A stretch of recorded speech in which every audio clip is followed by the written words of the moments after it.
punca tuan-tuan masalah pada dia. Bila main mengaji seorang anak tak bawa, sebab tu punca generasi selepas tuan-tuan gagal dalam nak memahami agama. Hari ni tuan-tuan main mengaji berapa kerat di kalangan tuan-tuan buat main anak. Ni nak kata esok sekolah, esok rehat, Penang cuti. Tuan-tuan tak payah tengok anak orang. Kita jadi AJK masjid, dia cakap pinggang, Allah ni lah, masjid orang muda tak ada lah, budak muda tak ada. Jangan duk tanya budak-budak muda, anak hang tu buat main ke tak?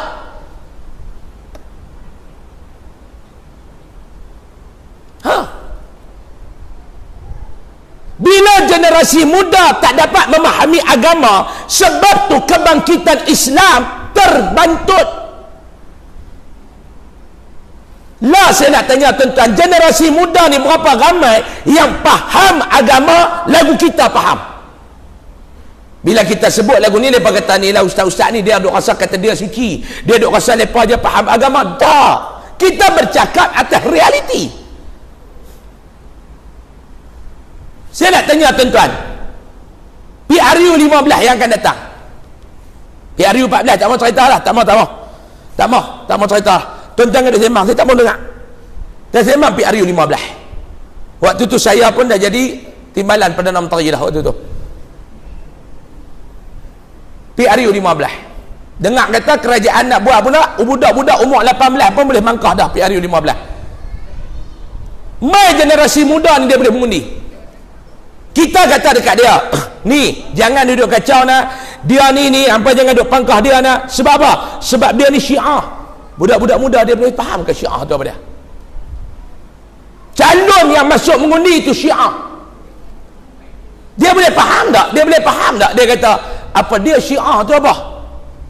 Kita pula nak terang dekat dia, tak mampu sebab kita pun gagah boleh faham kat kita ya. Abang kata hampa jangan duk pangkah tu calon tu Wahabi tu. Dia kata balik awak ya abah duk pergi kata Pakcik Wahab tu babi. Tak, aku tak kata Pakcik Wahab tu babi, aku kata Wahabi. Dia duk kata Pakcik Wahab tu babi. Dia tak faham. Kita kata jangan duk mengundi dia ni liberal. Dia faham ke tuan-tuan?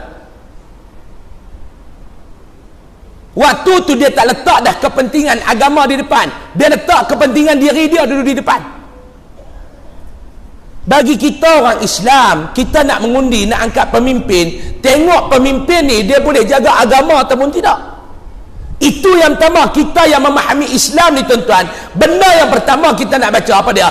Pemimpin yang kita nak angkat ni sama ada dia boleh jaga agama ataupun dia nak merosakkan agama. Pemimpin yang kita nak angkat ni,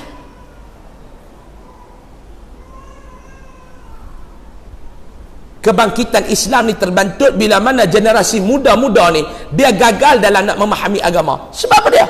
Jangan marah lepa, punca kita.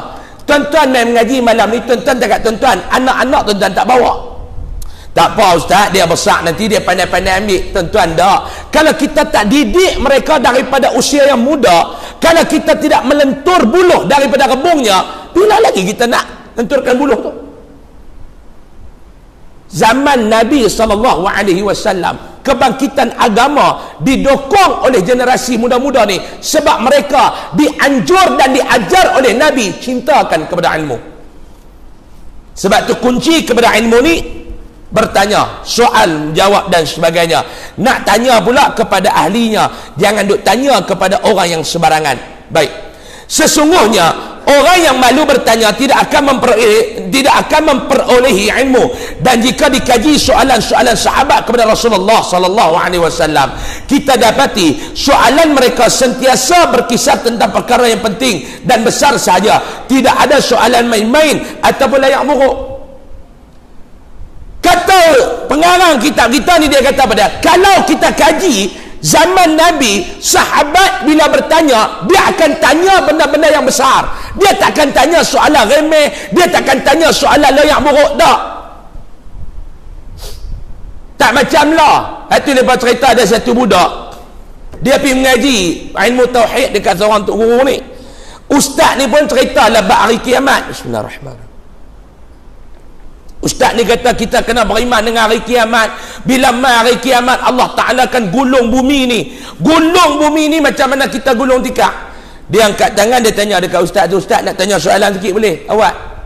Jadi ustaz kata bila hari kiamat Allah Ta'ala gulung bumi lagu mana kita gulung tikar. Ya. Nak tanya ustaz, Allah gulung-gulung bumi ni dia pergi simpan dekat mana? Dah ustaz kata gulung macam tikar, dia duk faham lagu tu lah. Pasal mak dia gulung-gulung tikar dia simpan. Dia kata Allah Ta'ala gulung-gulung bumi ni dia simpan dekat mana ustaz? Ustaz tu kata Allah Ta'ala gulung-gulung bumi dia simpan atas kepala apa hang? Ustaz tu kata kan. Ambil soalan meluyak buruk, jawab balik meluyak buruk. Soalan ni kadang-kadang tuan-tuan.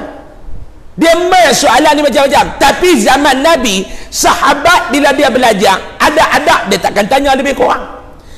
Di kalangan sahabat yang rajin tanya soalan ni tuan-tuan, nama dia Huzaifah Al-Yaman.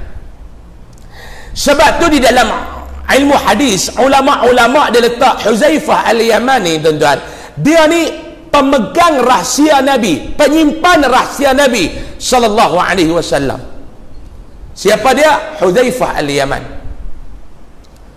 Ulama hadis kata Huzaifah Al-Yamani dia ni adalah penyimpan rahsia baginda Nabi sallallahu alaihi wasallam.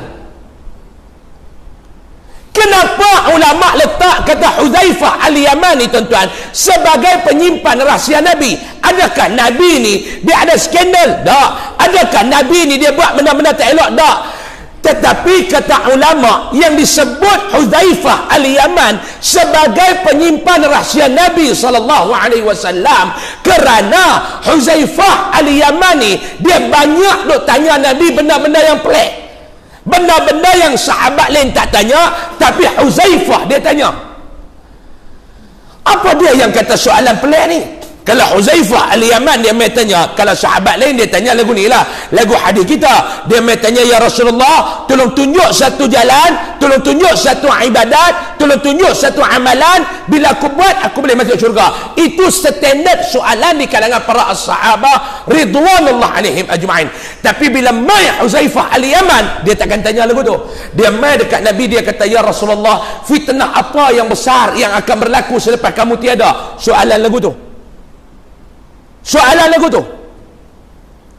Dia mai tanya Nabi, ya Rasulullah, selepas kewafatan kamu dengan kiamat lama mana? Dia mai tanya soalan pelik-pelik lagu tu. Satu ketika satu soalan Huzaifah Al-Yaman mai tanya. Sebab tu selepas kewafatan Nabi sallallahu alaihi wasallam, Sayyidina Abu Bakar, Sayyidina Umar, mereka ni kalau berlaku satu benda yang mereka nak tahu ke depan, rujukan mereka adalah Huzaifah Al-Yaman. Ya Huzaifah, ada tak Nabi cerita kat kamu begini? Ya Huzaifah, ada tak Nabi cerita kat kamu begini? Di antara satu soalan, Huzaifah Al-Yaman tanya, ya Rasulullah, selepas kewafatan kamu ni, apa dia fitnah yang besar, fitnah yang akan berlaku ni? Nabi kata, selepas kewafatan aku di kalangan umat Islam akan terjadinya satu tragedi berbunuh-bunuhan. Dan kunci fitnah tu adalah ada kepada Sayyidina Abu Bakar. Lalu Huzaifah ni ketika mana Abu Bakar As-Siddiq menjadi khalifah, waktu tu terjadi ketika mana zaman Sayyidina Abu Bakar ni tuan-tuan, dia terjadi satu kes apa dia? Isu apa yang besar berlaku? Di zaman Sayyidina Abu Bakar ni isu apa yang besar berlaku? Iaitu murtad, riddah. Murtad ni jadi benda biasa. Zaman Sayyidina Abu Bakar, budaya riddah. Riddah ni apa dia? Murtad beramai-ramai. Terjadi di zaman Sayyidina Abu Bakar. Satu ketika Abu Bakar As-Siddiq mai jumpa dengan Huzaifah Al-Yaman. Wahai Huzaifah, apa yang berlaku ni, ada tak Nabi pernah cerita dekat hang? Sebab benda-benda lagu ni hang saja tahu, kami tak tahu. Benda-benda pelik ni, soalan-soalan pelik ni hang saja duk tanya Nabi, kami tak pernah. Huzaifah kata, aku tanya dah Nabi dulu, apakah fitnah yang akan berlaku? Nabi kata kepada aku, yang akan berlaku selepas kewafatan aku ia adalah budaya membunuh di kalangan orang Islam, dan anak kuncinya ada kepada hang wahai Abu Bakar. Abu Bakar tanya, apa dia anak kunci tu duduk kat aku? Tak mana? Dia tak faham lagi. Anak kunci itu makna apa dia? Benda tu akan berlaku zaman dia. Kan anak kunci ini untuk membuka sesuatu. Yang Nabi kata maksud Nabi anak kunci yang ada kepada Abu Bakar ni apa dia? Budaya ni akan terjadi permulaan di zaman Abu Bakar menjadi khalifah. Tu cerita dia panjang lah tu. Selepas Abu Bakar wafat, naik Sayyidina Umar, berlaku sampai pembunuhan ni berlaku kepada baginda Uthman bin Affan radhiyallahu anhu.